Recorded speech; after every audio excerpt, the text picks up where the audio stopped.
বিসমিল্লাহির রহমানির রহিম। আসসালামু আলাইকুম ভিউয়ার্স। মা আমার মা কিচেন অ্যান্ড ব্লগে আপনাদের সবাইকে স্বাগতম।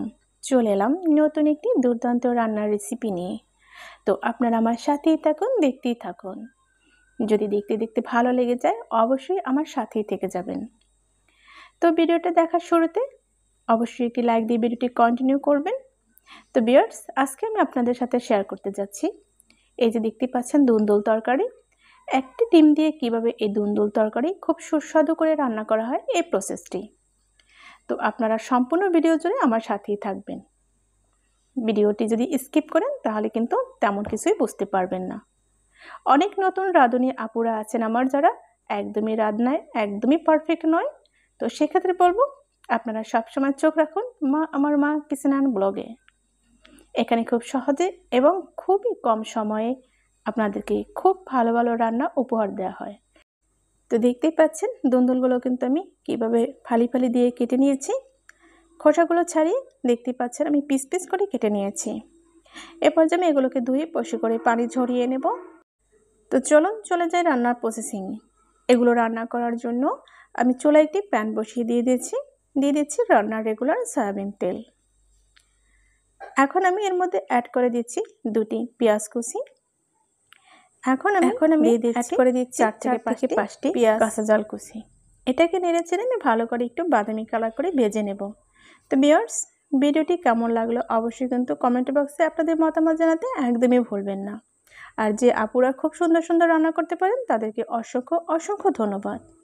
আশা করি আমার সকল ভিউয়ার্স এই ভিডিওটি কন্টিনিউ দেখবেন। ভিডিওটা যদি আপনারা ফুল ওয়াচ না করেন তাহলে ভিডিওতে কিন্তু অনেক ক্ষতি হয়। অনেক সময় আছেন আপনারা যারা এরকম ফুল ওয়াশ করেন না, কিন্তু টোকা দিয়ে চলে যান। তো পেঁয়াজটা আমার ভাজা হয়ে গেছে। এ পর্যায়ে অ্যাড করে দিচ্ছি 1/2 চামচ পরিমাণ হলুদের গুঁড়া, 1 চামচ পরিমাণে লাল মরিচের গুঁড়া, দিয়ে দিচ্ছি স্বাদ মতো লবণ, দিয়ে দিচ্ছি 1 চামচ পরিমাণে পেঁয়াজের পেস্ট, 1/2 চামচ পরিমাণ রসুনের পেস্ট, দিয়ে দিচ্ছি 1/2 চামচ পরিমাণে জিরার পেস্ট। এখন আমি এটাকে নেড়েচেড়ে ভালো করে কষিয়ে নেব। তো আপনারা আমার সাথেই থাকুন, দেখতেই থাকুন। দেখতে দেখতে নিশ্চয়ই ভালো লেগে যাবে। আর যদি ভালো লেগে যায় তবে অবশ্যই চ্যানেলটি সাবস্ক্রাইব করে চ্যানেলের সাথেই থেকে যাবেন। মশলাটা কষানোর জন্য আমি দিয়ে দিচ্ছি একটুখানি পানি। এরপর ভালো করে নেড়েচেড়ে কষিয়ে নিচ্ছি। এখন আমি ঢাকনা দিয়ে ঢেকে দেবো ঠিক 1 মিনিটের মতো।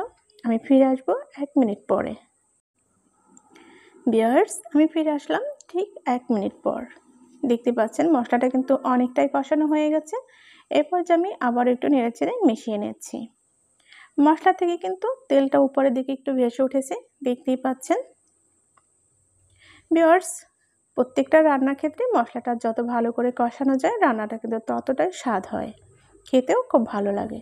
তো মশলাটা আমার পারফেক্টভাবে কষানো হয়ে গেছে। এখন আমি দিয়ে দিচ্ছি কেটে রাখা সেই ধুন্দুলের সবজিগুলো। এভাবে যদি রান্না করে আপনারা খেতে পারেন তবে কিন্তু অনেক অনেক ভালো লাগবে। পাতলা ঝোলের এই তরকারিটা কিন্তু খুবই মুখরোচক, খুবই সুস্বাদু হয়। তো এটাকে নেড়েচেড়ে আমি কষিয়ে নিলাম। ঢাকনা দিয়ে ঢেকে দেবো ঠিক 1 থেকে 2 মিনিটের মতো। আমি ফিরে আসবো 2 মিনিট পরে। আমি ফিরে আসলাম ঠিক 2 মিনিট পর। দেখতেই পাচ্ছেন সবজিটা কিন্তু অনেকটাই নরম হয়েছে। এখন এটাকে আমি ভালো করে নেড়েচেড়ে একটু উল্টে পাল্টে কষিয়ে নিচ্ছি।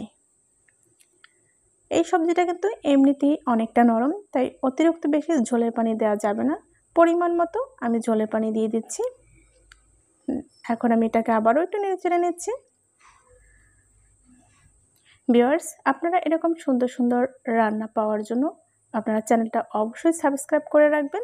তাতে আপনাদের একটা উপকার হবে, যখনই আমি ভিডিও ছাড়বো সবার আগে আপনারা ভিডিওটা পেয়ে যাবেন এবং দেখতে পারবেন। তো এরপর যে আমি একটি ডিম অ্যাড করে দিচ্ছি। দেখতে পাচ্ছেন আমি একটা ডিম অ্যাড করে দিচ্ছি। এটাকে এখন আমি ভেঙে চুড়ে ভালো করে এই সবজির সাথে মিশিয়ে দেব। আপনারা একবার হলেও এই রান্নাটা বাসায় ট্রাই করেই দেখবেন যে কতটা মজার হয়, কতটা দুর্দান্ত হয়। ইনশাল্লাহ আশা করি সবাই খেয়ে আপনার প্রশংসাই করবে। তো ঢাকনা দিয়ে ঢেকে দেবো 4 থেকে 5 মিনিটের জন্য। আমি ফিরে আসবো 5 মিনিট পর। তো আমি 5 মিনিট পর ফিরে এসেছি। দেখতেই পাচ্ছেন রান্নাটা কতটা সুন্দর হয়েছে। ভিউয়ার্স, এরকম কিন্তু পাতলা ঝোলের তরকারি সবসময়ের জন্য অনেকটা স্বাদের হয়।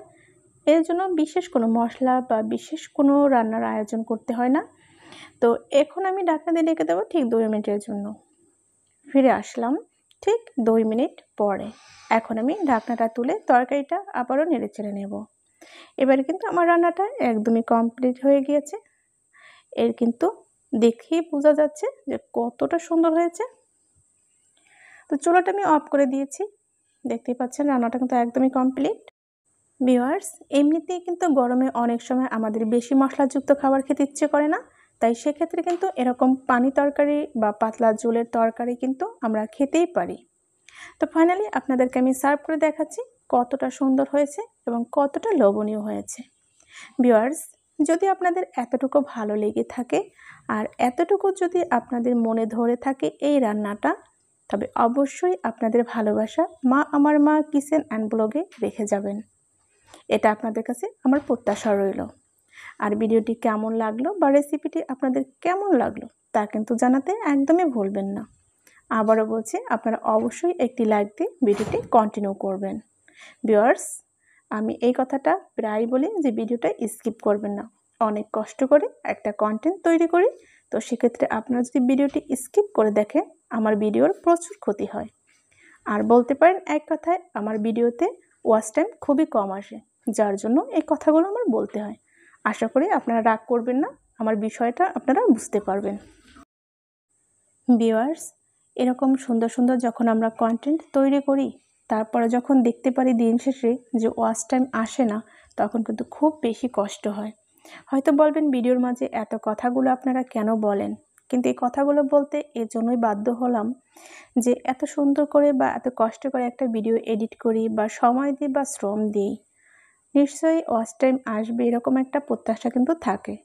কিন্তু বেলা শেষে যখন দেখি যে ওয়াচ টাইমটা ঠিক মতো আসে না, তখন কিন্তু খুবই খারাপ লাগে। অনেকেই আছেন আবার খুব মিষ্টি সান্ত্বনা দিয়ে কথা বলেন, কিন্তু ওয়াচ টাইমটা ঠিকই আসে না। আমার বিশ্বাস আমার অনেক শুভাকাঙ্ক্ষী ভিউয়ার্সরা আছেন যারা ভিডিওটা সম্পূর্ণ দেখেন এবং খুব সুন্দর সুন্দর কমেন্টও করেন। তাদের সবাইকে জানাচ্ছি অসংখ্য অসংখ্য ধন্যবাদ। তো আপনারা যারা নতুন আছেন আমার ভিডিওটি দেখছেন, ভিডিওটি কোনো রকমই স্কিপ করবেন না। যদি আপনার এতটুকু সময় থাকে তবেই আপনি এই ভিডিওটা ফুল ওয়াচ করে নেবেন। আমি যে কথাগুলো বলেছি এর জন্য আপনারা কেউ মন খারাপ করবেন না কিংবা আমার চ্যানেল থেকে চলেও যাবেন না। কারণ হচ্ছে আপনারা বুঝতেই পারেন যে একটা কন্টেন্ট ক্রিয়েটর কতটুকু শ্রম দেয়, কতটুকু কষ্ট করে। হয়তো আপনারা দেখতে পাচ্ছেন যে এই ভিডিওটা 5 মিনিট বা 6 মিনিটের মাথায় আপনারা দেখে শেষ করেছেন, কিন্তু এটার পিছনে আমার সারাদিনের শ্রম রয়েছে। তাই আপনাদেরকে বলবো যে ভিডিওটি অবশ্যই ফুল ওয়াচ করে নেবেন। বেশি তো সময় নয়, রান্নার ভিডিও অল্প সময়ের মধ্যেই কিন্তু আমরা যথেষ্ট চেষ্টা করি শেষ করার জন্য। তবে আপনাদেরকে বোঝানোর জন্য এটাকে আমাদেরকে একটু সময় নিয়ে এই রান্নাটা করতে হয়। তবে যতটুকু পারি ভিডিওটা ছোট করার চেষ্টা করি, কিন্তু যদি খুব বেশি ছোট করে ফেলি তাহলে কিন্তু আপনারা এই রান্নাটা বুঝতে পারবেন না। তো ভিউয়ার্স, আজ অনেক কথাই বললাম, কেউ কিছু মনে করবেন না। সবার প্রতি শ্রদ্ধা আর ভালোবাসা রইল। আপনারা সবাই মা আমার মা কিচেন অ্যান্ড ব্লগের সাথেই থাকবেন, যেভাবে জড়িয়ে আছেন ঠিক এইভাবেই। তো সবাই ভালো থাকুন, সুস্থ থাকুন, সবাই নিরাপদে থাকুন। আমি সবার জন্য দোয়া রাখলাম, সবাই আমার জন্য দোয়া করবেন। আল্লাহ হাফেজ। আসসালামু আলাইকুম ওয়া রাহমাতুল্লাহি ওয়া বারাকাতুহু। যে যেখানে আছেন সবাই সবার ফ্যামিলি নিয়ে ভালো থাকুন। দেখা হবে আবার কোনো নতুন ভিডিওর সাথে, নতুন কোনো রেসিপির সাথে। সে প্রত্যাশায় আজকের মতো এখানেই আমি বিদায় নিচ্ছি।